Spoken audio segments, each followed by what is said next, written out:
A ver, ¿qué pasa cuando sentimos que algo no anda bien? Casi siempre, lo primero que vemos es el síntoma, la ansiedad, la tristeza, lo que sea. Hoy vamos a meternos a explorar dos maneras muy distintas de ver ese sufrimiento. Una, la más conocida, que busca calmar el síntoma. Y otra, que se hace una pregunta mucho más incómoda. ¿Qué está causando esto realmente? Yendo a la raíz misma del malestar. Y es que todo arranca con esta pregunta, que es fundamental. Cuando alguien sufre de ansiedad, de una fobia, de lo que sea, ¿qué es lo que estamos viendo? ¿Es el problema en sí mismo? ¿O es, como se dice, solo la puntita del iceberg?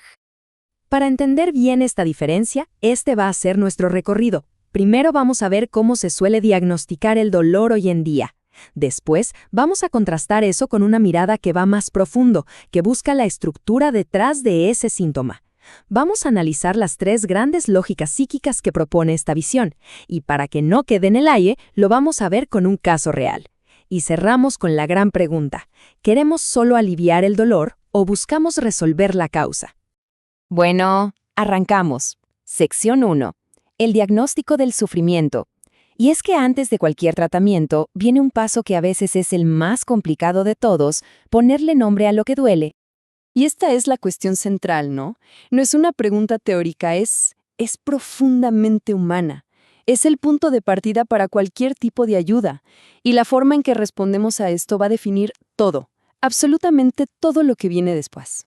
Muy bien, hablemos ahora del método más común, el que seguro nos suene a todos, ese que se enfoca en lo que se puede ver, en lo que se puede medir. Este es el enfoque que domina hoy. Funciona para que nos hagamos una idea, casi como un checklist. A ver, insomnio, check. Preocupación constante, check. Tensión muscular, check. Bueno, el manual, el famoso DSM, te dice trastorno de ansiedad generalizada. Y claro, el siguiente paso lógico es buscar un medicamento para calmar esos síntomas. El asunto, como señalan las fuentes que analizamos, es que al agrupar a la gente por síntomas, se pierde por completo la historia personal. La pregunta de ¿por qué esta persona en particular tiene ansiedad? Esa pregunta se queda sin respuesta. Y esta tabla lo deja clarísimo. Es como ver dos mundos. Por un lado, el método actual mira los síntomas, lo que se ve, y los mete en cajitas, en clasificaciones. Por el otro, la alternativa estructural. Se pregunta por los mecanismos invisibles, por la lógica inconsciente que es única para cada quien. La diferencia es brutal. Uno pregunta, ¿qué tienes? El otro pregunta, ¿cómo funcionas? Ok, entonces metámonos de lleno en esa segunda mirada, la que nos dice que para entender algo de verdad hay que ver qué hay debajo de la superficie. Esta cita de una de las fuentes lo dice todo, de una forma muy clara. A ver, la idea no es decir, los síntomas no importan. Claro que importan, pero no son el final del camino. Son más bien la puerta de entrada a algo mucho más profundo, a esa lógica interna, a eso que no se ve, pero que los está generando. Entonces, ¿a qué nos referimos con estructura clínica? La mejor analogía es pensar en el sistema operativo de una computadora. No lo vemos todo el tiempo, pero es lo que hace que todos los programas funcionen de una manera particular. Bueno, la estructura es algo así para la psique.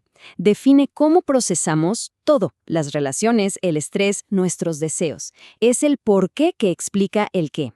Y ojo, esto es clave, no es una etiqueta para clasificar gente, es una lógica de funcionamiento. Y este sistema operativo mental no es algo rígido, ¿eh? Se rige por 3 principios. El primero, totalidad, o sea, es un sistema conectado. Si mueves una pieza, todo el conjunto se reacomoda. Segundo, transformación. No es estático, está siempre en movimiento. Y tercero, y este es importantísimo, la autorregulación. La estructura siempre va a intentar mantener su propia coherencia. Y esto es tremendo porque a veces lo hace incluso si esa lógica nos genera sufrimiento. Es su manera de no desmoronarse.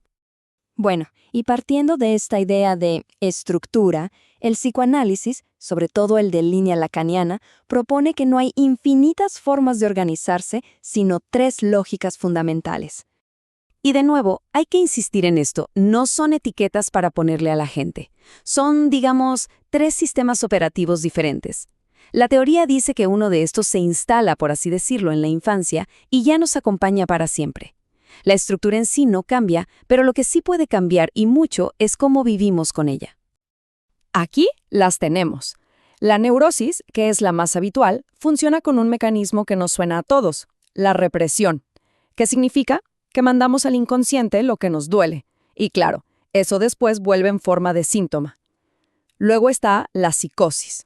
Su mecanismo es la forclusión. Para entenderlo fácil, es como si en el rompecabezas de la realidad faltara una pieza clave desde el principio. Entonces se construye una realidad con otras reglas. Y por último, la perversión, que se basa en la renegación. Se conoce la regla, se sabe que está ahí, pero se actúa como si no aplicara. Son 3 formas muy diferentes de armar el mundo. Ok, sé que todo esto puede sonar un poco teórico. Estructura, represión. Bueno, para que no se quede en el aire, vamos a bajarlo a tierra con un caso real. Se va a ver clarísima la diferencia entre los dos enfoques. Les presento a Muriel. Su historia es de verdad fascinante porque nos muestra cómo algo que parece 100% físico del cuerpo puede en realidad estar cumpliendo una función psíquica vital, una función que literalmente sostiene toda la estructura de la persona. Fíjense bien en la secuencia. A los 11 años, el corsé. Años después, una situación muy fuerte con su padre enfermo. Y justo después, empieza con dolores por todo el cuerpo sin explicación médica. Pero el momento bisagra llega a los 18. Se saca el corsé y al poco tiempo aparecen voces que la persiguen. A ver, desde el enfoque de los síntomas el diagnóstico podría ser paranoia, hipocondría. Pero ¿qué está pasando de verdad acá abajo? Y acá es donde la mirada estructural lo cambia todo. Resulta que ese corsé físico no era solo un aparato para la espalda. Para Muriel, estaba funcionando como un ancla psíquica. Era lo que, literalmente, la sostenía. Cuando se lo saca, su estructura psicótica se descompensa. Por eso el tratamiento no se enfocó en callar las voces. El objetivo fue otro, ayudarla a construir otros corsés, pero esta vez simbólicos, que le devolvieran esa estabilidad. Y esta es la conclusión.